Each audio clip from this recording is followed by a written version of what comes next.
This video is sponsored by DraftKings Sportsbook. For all new customers, if you sign up using promo code FULLMOUNT, DraftKings is offering $200 in bonus bets instantly after betting just $5. More information later in the video. Both Belal Muhammad and Della Maddalena made weight, and tomorrow's UFC 315 main event is official.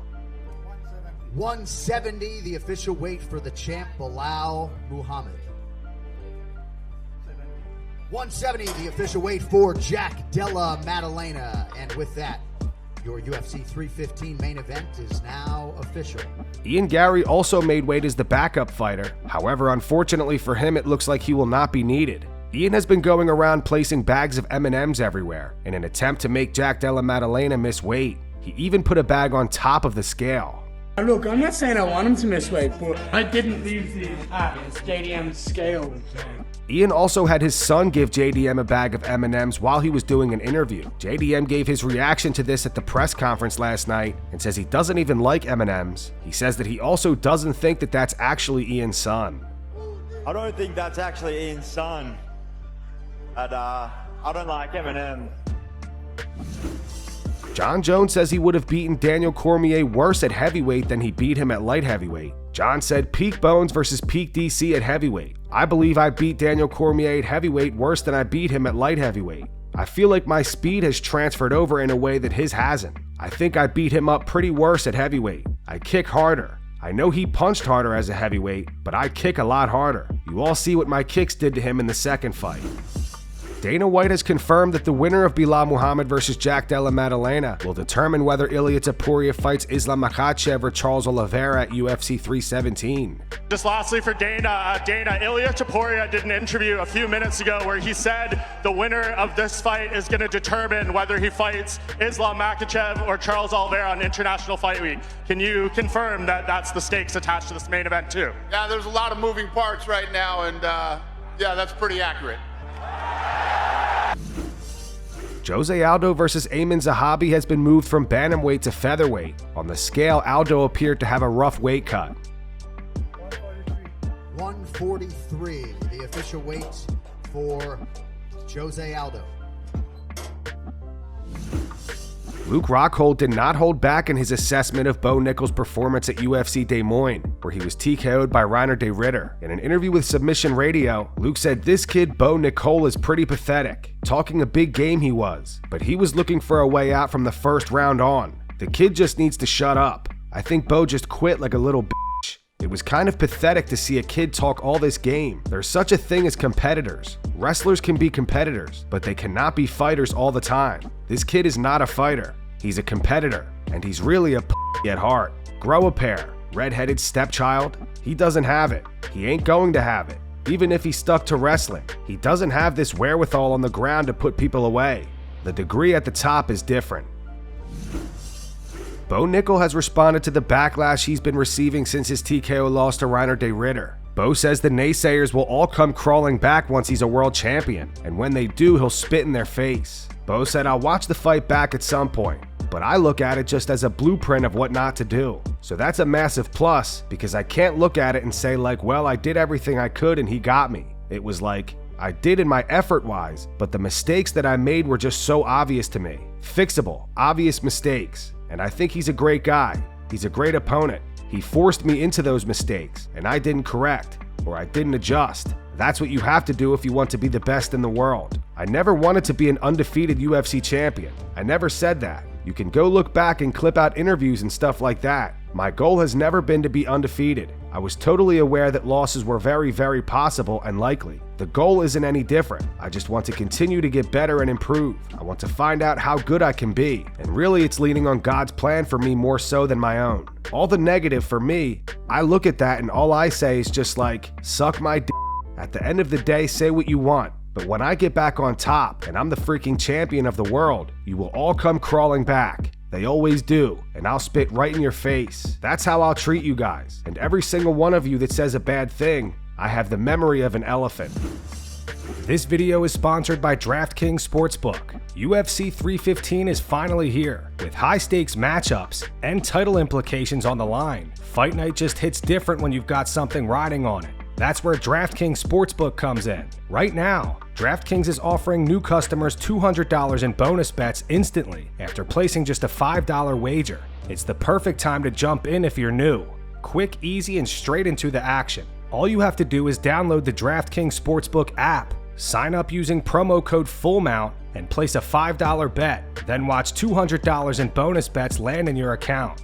If you're into live betting, DraftKings makes it easy to place bets while the fights are happening, reacting in real time as the momentum shifts. And if you're in a state where sports betting isn't live yet, you can still play DraftKings Pick 6 for a chance to win cash prizes. So if you're watching UFC 315 this weekend, make the experience count. Download the DraftKings Sportsbook app now. New customers use promo code FULLMOUNT and bet just $5 on any wager to get $200 in bonus bets instantly. That's promo code FULLMOUNT, only at DraftKings Sportsbook.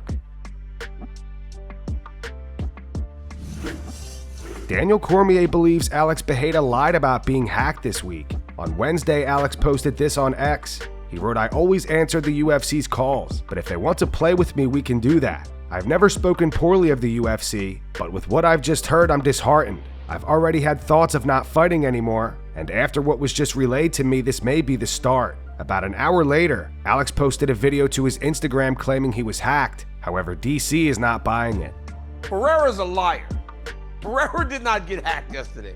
Pereira might have tweeted something, and then somebody called him and was like, yo, calm down. I don't believe the hack thing, bro. It's too convenient. It was too specific. It kind of sounded like Pierre. Wow, I can't believe you just called that out. Wow, I'm saying it in That's public. big. I'm sorry, I'm saying it in public. Remember, Chill, we still ain't got a main event for international fight. What about you, Ankalaev? Are you available? Ankalaev's like, okay, I can fight. And then you go to Pereira and go, Pereira, are you available? And Alex is like, well, it's short time to get ready. Okay, Alex, we're gonna give somebody else this title fight.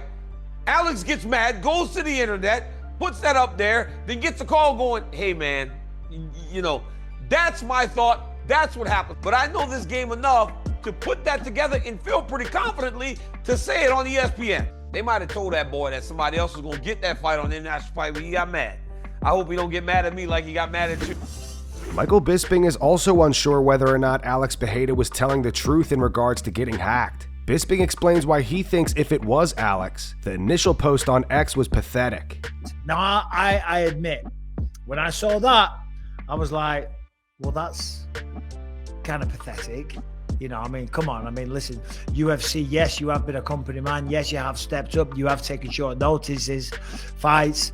But you've also made a tremendous amount of money, you know, and I was like, what is going on? And then he comes out and he says he was hacked. Question is, chat, do we believe that he was hacked? Because that's the big rumor right now. Because I did initially think if somebody hacked Alex Pereira's account, they're gonna say something a bit more inflammatory than that. They're gonna push their little crypto scam or something. But what a weird thing to hack Alex Pereira's account just to say that he's walking away from the UFC or whatever. Kind of strange. Sean Brady wants to fight Ian Garry in August. Me and Ian should fight. Whoever wins, even like if Belal wins and he's not able to fight for a while, like I want to fight towards the end of the summer, like August. Let me and Ian fight, and then whoever wins that is the true, even though I know I'm the true #1 contender, but whoever wins. Shevchenko comes back. When? Belal Muhammad says that Kamaru Usman didn't release their podcast together because he was crying during it. He predicts Joaquin Buckley to beat Usman when they fight at UFC Atlanta on June 14th. Speaking of that podcast, do you think there's a reason they haven't put it out yet? Or do you think they may be holding it in case he gets a title shot? Or is there a reason why? Did he come off worse is basically what I'm asking. No, I mean, if you're a grown man and you start crying on a podcast, and it's your podcast, and you start tearing up, why would you want to put it out there? Unless there's like a really good editor that's going to try to clear it up. But I don't think they got that much money. Just curious, who do you have in the Usman and Buckley fight? Usman and Buckley? I got Buckley. I think Buckley's riding high right now. He has a long streak. Usman's been out for 2 years. And when you're out for 2 years, it's hard to come back. Diego Lopes names 2 opponents he'd like to face next. After coming up short in his recent featherweight title fight against Alexander Volkanovski, Lopes says he wants to fight whoever gets him back to a title shot. He went on to say, "My focus is to fight at Noche UFC in September. Two names I can mention that I'd like would be the rematch against Movsar Evloev or the fight against Yair Rodriguez. Either of those guys gets me close to the title. The fights that I have to take are the ones that guarantee me to fight for the belt next. I have yet to really think about it too much on what we want to do, but obviously we have Noche UFC in Guadalajara. That's my objective, to fight there. The fight that I want is the one that gets me closest to the title. Regardless of who it is, I want the fight the UFC goes, okay, win this one, and you're fighting for the title. That's the one I'm taking, no problem." On who deserves the next title shot, Lopes continued, "Look, it's definitely Movsar. The UFC's been cooking him for many years now. Even though people don't like his style, he's won key fights to have an opportunity to fight for the title. Alpantera also had a good showing in his last fight. I think the UFC had to offer him something. I don't think it was like, hey, fight this guy, because that's the only one available. I don't think he'd fight a newcomer outside the rankings without getting some promise or offer. So I think any of those guys can fight for the title. But whoever doesn't get the title shot, have them fight me." Valentina Shevchenko is the betting underdog for her flyweight title defense against Manon Fiorot this weekend. Valentina acknowledges that she has a tough challenge ahead of her, and she says her goal is to finish the fight early. What I'm expecting from this matchup, it's a strong fight going to the end, and I know for sure that I will do like 100% and more to win the fight. No matter what I have to do in the fight, I will do. And yeah, it's gonna be a challenge. It's a strong fighter I'm facing, and no matter, for me there is like no one step back, only like forward and forward, and definitely finishing the fight earlier. This is the goal. Kamaru Usman is set to face Joaquin Buckley at UFC Atlanta on June 14th. Usman recently responded to Ian Garry saying that Buckley was going to demolish him. Here's what he had to say.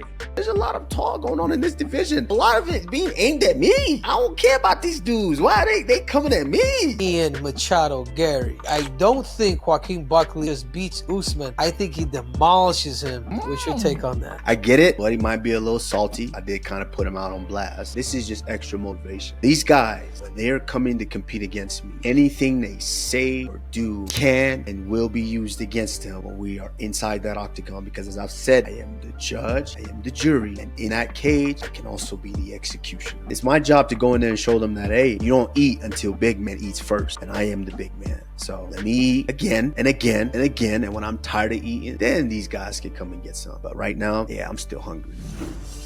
Israel Adesanya predicts Della Maddalena to knock out Belal Muhammad. Go check out Izzy's full prediction video for UFC 315. Links in the description. Della Maddalena and new, baby. Method of victory? Knockout. I'm gonna knock out, bro.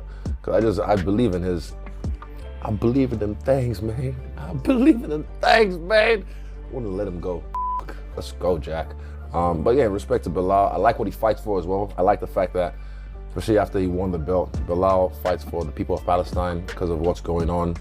Still, it's good that they have someone currently to look up to that can champion their cause. And even if Jack wins, I still think Belal's a champion for those people because he fights for them and he champions them, and they should hold him in high regard.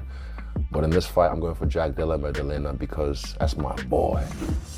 Well, guys, we have some extremely random news. Jon Jones is going to be a coach on ALF Reality, which is basically the Russian version of The Ultimate Fighter. He will be coaching against Nate Diaz. Jon reposted the official poster to his Instagram. The caption reads, ALF Reality 2 season. Team Jon Jones versus Team Nate Diaz. I told y'all there's levels to this game. What do you guys think about this? Post your opinions in the comments. And that's going to wrap it up for the news. Thanks for watching. For daily MMA news and content, subscribe to Full Mount MMA and click the bell icon to be notified when we post videos. Here are the 3 top comments from last video.